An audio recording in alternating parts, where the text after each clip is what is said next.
और बात देवभूमि की खबरों की भी कर लेते हैं। देहरादून में झाझरा आशा रोड़ी के बीच लिंक रोड बनेगी और इसके लिए केंद्र ने 715 करोड़ की धनराशि भी स्वीकृत कर ली है। देहरादून के लिए बाईपास का काम ये सड़क करेगी और वहीं सीएम धामी ने पीएम मोदी का आभार भी जताया है। सीएम ने केंद्रीय मंत्री नितिन गडकरी का भी आभार जताया। तो देहरादून के लिए बाईपास का काम करेगी ये सड़क। झाझरा आशा रोड़ी के बीच लिंक रोड बनाने की बात की गई है और केंद्र ने इसके 715 करोड़ की धनराशि भी स्वीकृत की है। तो सीएम धामी ने प्रधानमंत्री नरेंद्र मोदी का आभार जताया, साथ ही नितिन गडकरी का भी आभार जताया है सीएम पुष्कर सिंह धामी ने।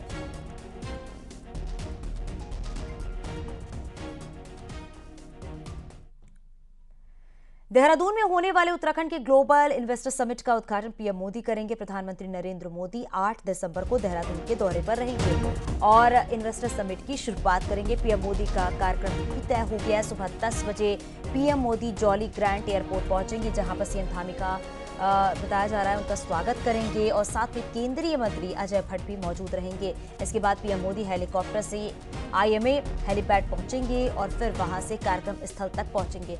इसके अलावा 9 दिसंबर को गृह मंत्री अमित शाह इन्वेस्टर समिट के समापन में शामिल होंगे।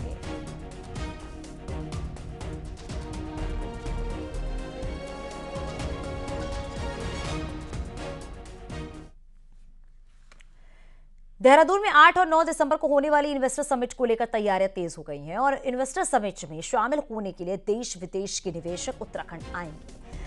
मुख्यमंत्री खुद दुबई, लंदन में इन्वेस्टर समिट को लेकर रोड शो भी कर चुके हैं। दिल्ली, मुंबई, पुणे में भी इन्वेस्टर समिट के साथ एमओयू साइन हो चुके हैं। अब तक सरकार ने 2.5 लाख करोड़ के एमओयू साइन किए हैं। सरकार का दावा है कि इन्वेस्टर समिट से प्रदेश में रोजगार के अवसर खुलेंगे।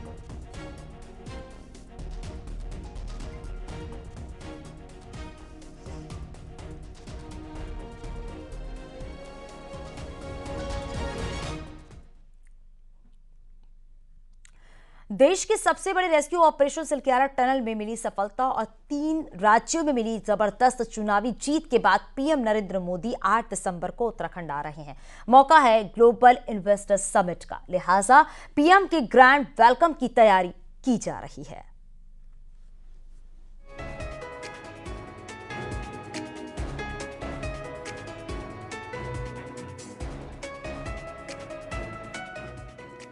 आठ दिसंबर का दिन उत्तराखंड के लिए ऐतिहासिक होने जा रहा है, तो खुद बीजेपी संगठन और सरकार के लिए भी यह दिन खास रहने वाला है।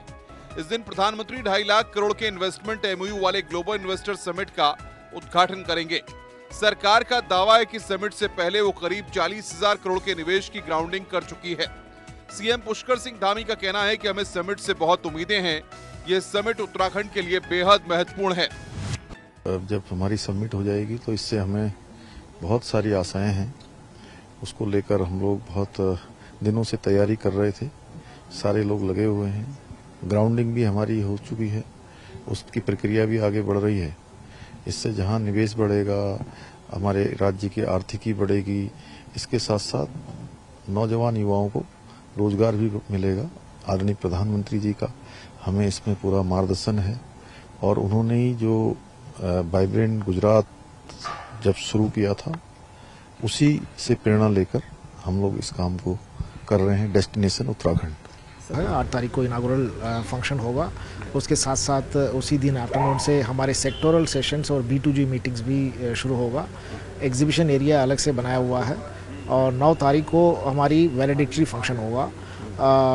विस्तृत रूप से हमने तैयारी किया हुआ है। माननीय प्रधानमंत्री जी का सहमति पत्र आ गया है और उनके प्रोग्राम निर्धारित हो गया है।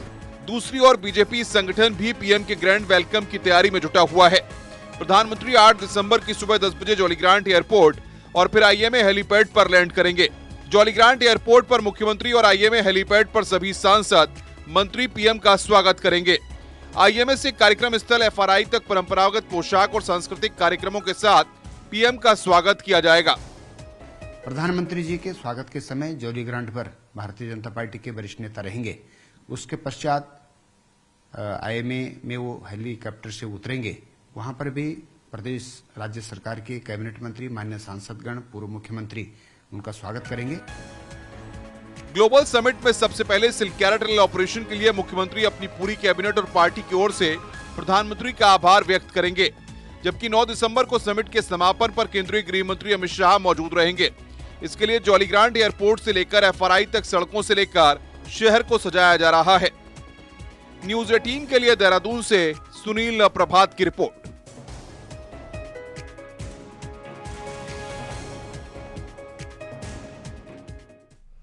और देहरादून से हमारी सहयोगी भारती सकलानी हमारे साथ जुड़ गई है। भारती, जरा बताइएगा, क्योंकि 8 दिसंबर जो है वो उत्तराखंड के लिए ऐतिहासिक होने वाला है, बिल्कुल अलग तस्वीर वहां देखने को मिलेगी, और क्या क्या तैयारियां चल रही हैं 8 दिसंबर के लिए? देखिए, इन्वेस्टर समिट सरकार क्या ये कह सकते हैं कि एक ऐसा प्रोजेक्ट है जिसमें रोजगार देने की यहाँ पर बात कही जा रही है। बेरोजगारों के लिए एक बड़ी सौगात ये कहती है सरकार कि ये होने जा रही है, इसलिए इसकी तैयारियां भी ज़ोर शोर से चल रही हैं। जैसे कि हमने अभी रिपोर्ट में बताया किस तरीके से सड़क चौराहे ये सब यहाँ पर चकाचक हो गए हैं और लगातार निरीक्षण भी किया जा रहा है। मुख्यमंत्री खुद देख रहे हैं, निर्देश दिए थे। इसके अलावा बीजेपी संगठन की अगर हम बात करें, वो इन तैयारियों पर नज़र बना रही है। लेकिन सब में जो खास है वो ये है कि कैसे निवेशकों को आकर्षित किया जाए। मुख्यमंत्री ने खुद देखिए कमान संभाली थी, चाहे दुबई की बात कर ले या फिर हम लंदन की बात कर ले। मुख्यमंत्री वहां खुद गए, निवेशकों से बातचीत की, उनको आकर्षित किया कि वो उत्तराखंड में इंटरेस्ट दिखाएं, यहां पर निवेश करें। अब तक कई MOU साइन भी हो चुके हैं देश और विदेश में। दिल्ली, मुंबई, पुणे, यहां पर भी जो कई बड़े निवेशक हैं उनके साथ करार यहां पर सरकार द्वारा किए जा चुके हैं। लेकिन इन सब में एक बात और जो है, इससे पहले भी इन्वेस्टर समिट हो चुका है, उसमें क्या कुछ गलतियां रही हैं, उन गलतियों को दोबारा न दोहराया जाए, और इस पर भी सरकार का ध्यान यहां पर है कि उस दिशा में भी काम किए जाएं और पुरानी गलतियों से सीख लेते हुए इस इन्वेस्टर्स समिट को सफल बनाना, ये एक सबसे बड़ा सरकार के ध्यान में है कि इस दिशा में काम आगे बढ़ाया जाए। बिल्कुल भारती, और इसीलिए कहा जा रहा है कि 8 दिसंबर और 9 दिसंबर जो है बहुत ही खास रहने वाला। बहुत शुक्रिया इस पूरी जानकारी के लिए। आगे बढ़ते हुए बात कर लेते हैं, अल्मोड़ा से खबर मिल रही है जहां पर जागेश्वर की आरती का लाइव प्रसारण जो है वो शुरू हो गया है। PM मोदी की जागेश्वर धाम आने के बाद से जागेश्वर की आरती का लाइव प्रसारण शुरू किया गया है। पर्यटन विभाग अपनी वेबसाइट पर सायकालीन आरती लाइव कर रहा है। आरती के दौरान हजारों की संख्या में यूपी, दिल्ली, गुजरात और पश्चिम बंगाल के श्रद्धालु भी जुड़ रहे हैं। जागेश्वर धाम की ये लाइव तस्वीर आप देख सकते हैं, किस तरीके से सायंकालीन की आरती को लाइव दिखाया जा रहा है अब पर्यटन विभाग की वेबसाइट पर। और इस दौरान बताया हजारों की संख्या में श्रद्धालु जो हैं वो लाइव जुड़ रहे हैं और आरती देख रहे हैं। तो सायंकालीन आरती को लाइव अप किया जा रहा है। जब से प्रधानमंत्री नरेंद्र पहुंचे थे उसके बाद से ही जागेश्वर धाम की लाइव आरती जो है वो अब दिखाई जा रही है पर्यटन विभाग के वेबसाइट पर।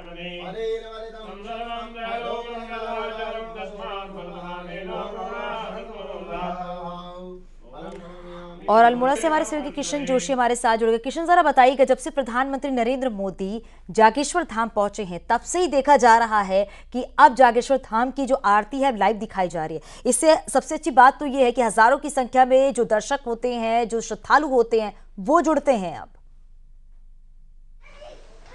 बिल्कुल शैलू, मैं आपको बता दूं कि जो लोग यहाँ जागेश्वर धाम नहीं पहुंच पाते हैं वो इनके पेज में जाके शाम को सायंकालीन आरती में जो है भगवान के दर्शन कर सकते हैं, आरती में शामिल हो सकते हैं। आधे घंटे की आरती होती है, उसमें जो है यूपी, बिहार, गुजरात, पश्चिम बंगाल, उत्तराखंड सहित अनेक जगहों से लोग जो है आरती में शामिल होकर भगवान के दर्शन करते हैं। जब से PM मोदी जागेश्वर के दर्शन किए थे तब से मोदी जी ने भी कहा था कि जरूर अगर आपको जाना है, शांति के लिए जाना है तो जागेश्वर और आदिकैलाश जाइए। तो तब से जागेश्वर में आरती का प्रसारण किया गया पर्यटन विभाग की तरफ से, उसका अच्छा रिस्पॉन्स मिल रहा है। लोग जो है रोजाना हजारों की संख्या में जुड़ रहे हैं। एक महीने के अंदर आपको बता दूं कि लगभग रोजाना का औसत 25,000 से अधिक जो है श्रद्धालुओं का इसमें जुड़ने का है। सैलू, बहुत शुक्रिया इस पूरी जानकारी के लिए किशन। जागेश्वर धाम में PM नरेंद्र मोदी के आने के बाद पर्यटकों की संख्या तेजी से बढ़ने लगी है। अब तो पुरातत्व विभाग मंदिर को और सुंदर और भव्य बनाने की तैयारी में है।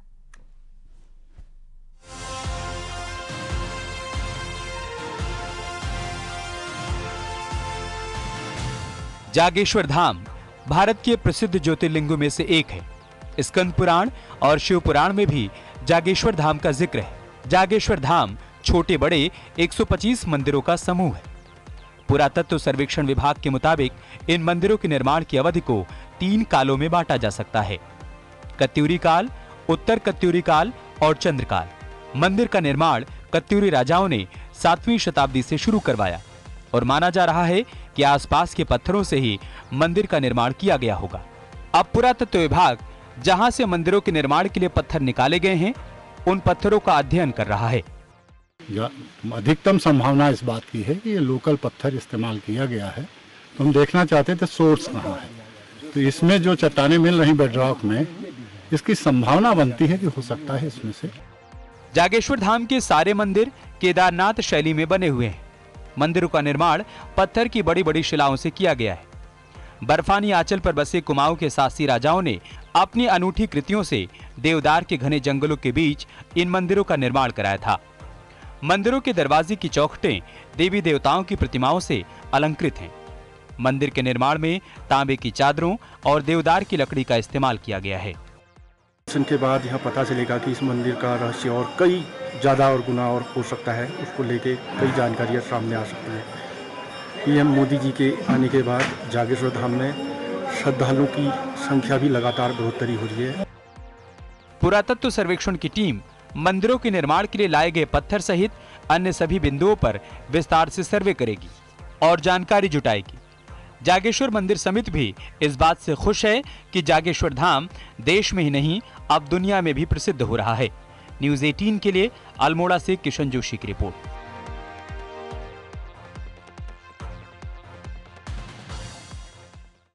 लैंसडाउन से बीजेपी विधायक महंत दिलीप रावत का एक वीडियो वायरल हो रहा था, जो सिद्ध बली मंदिर में इन दिनों चल रहे मेले का था।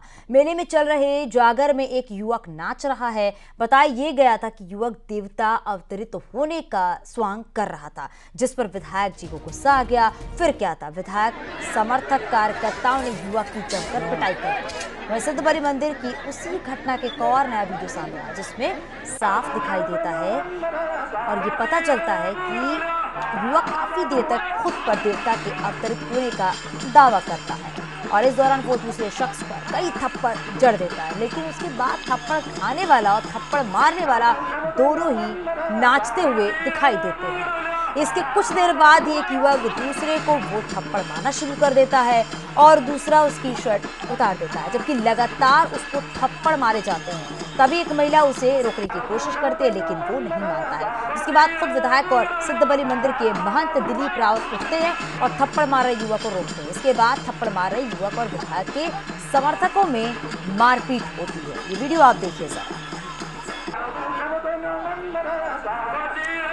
तो देखिए, खुद पर देवता आने का स्वांग रच रहा था ये, और दूसरे युवक को थप्पड़ मारते हुए ये नजर आ रहा है। तो सिद्ध बली मंदिर की ये घटना का वीडियो सामने आया है। 2 वीडियो आप देख रहे हैं। पहले में देख रहे हैं कैसे वो दूसरे शख्स को थप्पड़ मारते हुए नजर आ रहा है। दूसरी तस्वीर देखिए, वो दूसरे शख्स को फिर थप्पड़ मारना शुरू कर देता है। हालांकि महिला इसे रोकने की कोशिश भी करती है। तीसरे की जो तस्वीरें आप देख रहे हैं, उसमें किस तरीके से जो दिलीप रावत समर्थक होते हैं उसे रोकने की कोशिश करते हैं और इसी बीच मारपीट हाथापाई हो जाती है।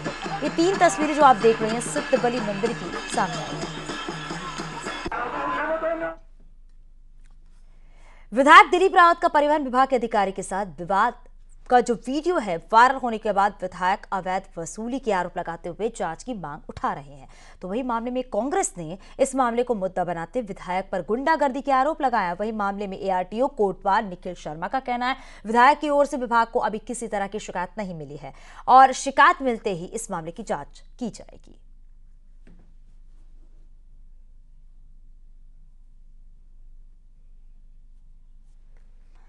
तो आप ये वीडियो देख रहे हैं जहां पर जांच की बात की जा रही है। दरअसल बताया ये जा रहा है कि दिलीप रावत का परिवहन विभाग के अधिकारी से विवाद का ये वीडियो वायरल हो रहा है। इसमें अवैध वसूली के आरोप लगाते हुए जांच की मांग उठाई जा रही है। तो वहीं इस मामले में कांग्रेस इस मुद्दे को मुद्दा बनाते हुए विधायक पर गुंडागर्दी के आरोप लगाया है। वही मामले में एआरटीओ कोटवाल निखिल शर्मा कहना है कि विधायक की ओर से विभाग को अभी तक किस तरह की कोई शिकायत नहीं मिली है।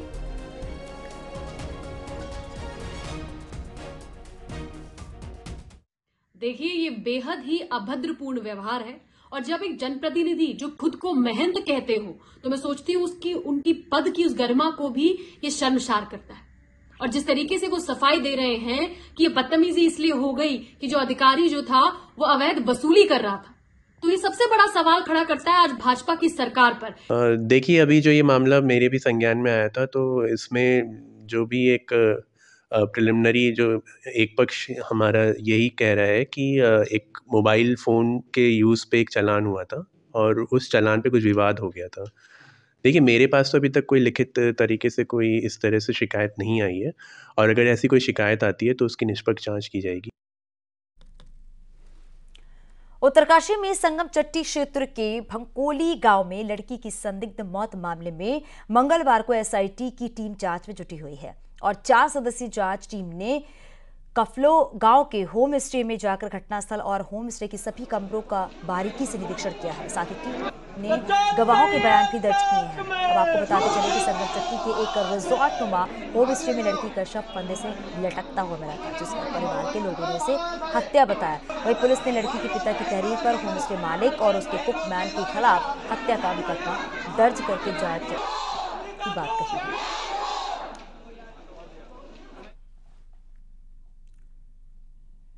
और अब बात कर लेते हैं मौसम के मिजाज का। तो उत्तराखंड के पहाड़ी जिले की बात करें तो बारिश और बर्फबारी का अलर्ट जारी किया गया है। चमोली, बागेश्वर, पिथौरागढ़ जिले जो है वो अलर्ट पर है, जहां पर हल्की बारिश और ऊंचाई वाले जगहों पर बर्फबारी हो सकती है। वहीं मैदानी जिलों में घना कोहरा लोगों की मुसीबत को भी बढ़ा सकता है। वहीं पर कई पहाड़ की ऊंची चोटियों पर बर्फबारी हुई है, जिससे ठंड में इजाफा हुआ है।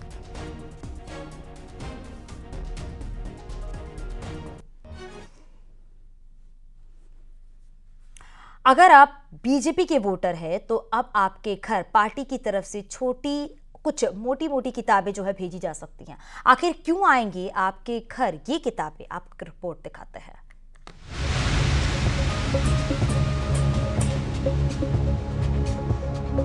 लगातार जीत के बाद बीजेपी के कार्यकर्ता उत्साह में हैं, लेकिन उस उत्साह को बरकरार रखने के लिए बीजेपी अब किताबों का सहारा ले रही है। बीजेपी अब इन किताबों के सहारे संघ, एबीवीपी और पार्टी के इतिहास को जनता के बीच ले जाने की तैयारी है, ताकि पार्टी के संघर्ष की कहानी आम लोगों और नए कार्यकर्ताओं तक पहुंच सके। भारतीय जनता पार्टी को लोग देख रहे हैं, समझ रहे हैं, तो उसको समझने और देखने और पढ़ने के लिए जो है कि उस लिटरेचर को लोग मांगते हैं कि किस तरह से भारतीय जनता पार्टी का इतिहास रहा है, भारतीय जनता पार्टी ने क्या क्या काम किए हैं समाज के अंदर, किस तरह से हम समाज के बीच में जो है कि लोगों के बीच में काम करते हैं एक राजनीतिक दल। बीजेपी के प्रदेश प्रभारी मानते हैं कि कार्यकर्ताओं में नया जोश भरने के लिए पार्टी इन सब आइडियाज पर काम कर रही है। भारतीय जनता पार्टी एक राजनीतिक दल है। राजनीतिक दल होने के नाते लगातार जनता में बने रहना और हर वर्ग के लोग भारतीय जनता पार्टी की विचारधारा और जो लाभार्थी योजना उनके लिए चला रही है उन तक पहुंचाने के लिए अपने कार्यकर्ताओं को कहीं मनोबल बढ़ाने का काम करते हैं। जाहिर है लोकसभा चुनाव नजदीक हैं। बीजेपी की कोशिश गंभीर साहित्य के जरिए जनता के दिल में उतरने की है। हल्द्वानी से न्यूज़ 18 के लिए शैलेंद्र नेगी की रिपोर्ट। पौड़ी गढ़वाल के किनगौड़ी खाल के जनता इंटर कॉलेज में एक शख्स ने 52 लाख से अधिक की धनराशि से काम कराया है। दरअसल गजेंद्र सिंह रावत इसी कॉलेज से पढ़ चुके हैं, जिसके बाद कई सालों से सरकारी सेवा में रहे और फिर दिल्ली में अपना बिजनेस जो है वो शुरू किया है। इसके बाद उन्होंने जिस कॉलेज में पढ़े थे उस कॉलेज में काम कराया है, जिससे वहां पढ़ने वाले बच्चों को इसका लाभ भी मिल सके। वहीं दिल्ली से गाँव पहुंचने पर ग्रामीणों और कॉलेज प्रबंधन ने उनका स्वागत किया।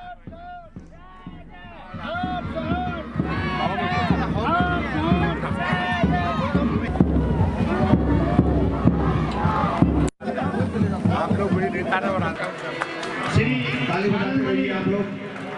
बड़े मोदी जी मानना है कि अगर आप कमाते हैं और ये समाज आपको कुछ देता है, आफ्टर ऑल समाज की दुआओं से आदमी बड़ा होता है, कुछ कर पाता है लाइफ में, तो समाज की दुआ, जिस समाज की दुआ लगी हो उसको वापस देना हमारा कर्तव्य बनता है। और चलिए नजर डालते हैं पहाड़ की 10 बड़ी खबरों पर भी। बागेश्वर मीट मार्केट से बाहर खोली गई दुकानों को नोटिस दिए जाने पर नगर व्यापार मंडल ने नाराजगी जताई है और डीएम को ज्ञापन सौंपा है। नई टिहरी शहर में पीडब्ल्यूडी की लापरवाही लोगों पर भारी पड़ती है और कई सरकारी बिल्डिंगें जर्जर हालत में हैं। इसके बावजूद लोग अभी भी अपने घरों में रह रहे हैं। हरिद्वार पुलिस ने 2 दिन पहले एक मर्डर का खुलासा करते हुए एक आरोपी गिरफ्तार कर लिया है। धनपुरा गांव में राज मिस्त्री महेंद्र की उसके दोस्त ने पीट कर हत्या कर दी थी। उत्तरकाशी की पुरोला नगर पंचायत के चेयरमैन पर सीबीआई जांच को लेकर हाईकोर्ट में याचिका दाखिल की गई है। इसके बाद कोर्ट ने नगर पंचायत से अपना पक्ष रखने का आदेश दिया है। टिहरी जिला अस्पताल में लगातार सुविधाओं का अभाव बना हुआ है। अस्पताल में रेडियोलॉजिस्ट नहीं होने के चलते अल्ट्रासाउंड नहीं हो पा रहे हैं। बाढ़ पीड़ित किसानों को मुआवजा देने की मांग लेकर कांग्रेस नेता हरीश रावत 7 दिसंबर को देहरादून के गांधी पार्क में मौन उपवास करेंगे।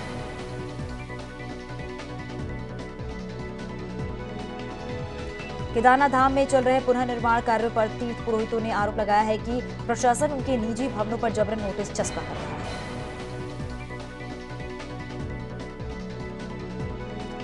राज्य में चल रही प्रांतीय रक्षक दल की भर्ती को हाईकोर्ट से हरी झंडी मिल गई है। भर्ती प्रक्रिया को चुनौती देने वाली याचिका को चीफ जस्टिस बेंच ने खारिज कर दिया है। रामनगर में कॉर्बेट प्रशासन ने WWF के साथ मिलकर कुछ गिद्धों की टैगिंग की है, जिससे पता चलता है कि ये गिद्ध कॉर्बेट से देहरादून तक उड़ान भर रहे हैं।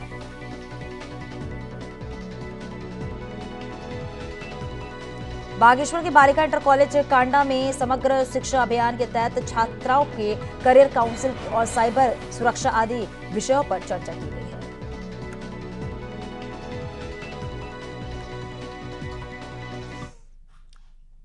आगे भी खबरें जारी है। रुकेंगे छोटे से ब्रेक के लिए। आप बने रहे न्यूज़ 18 के साथ।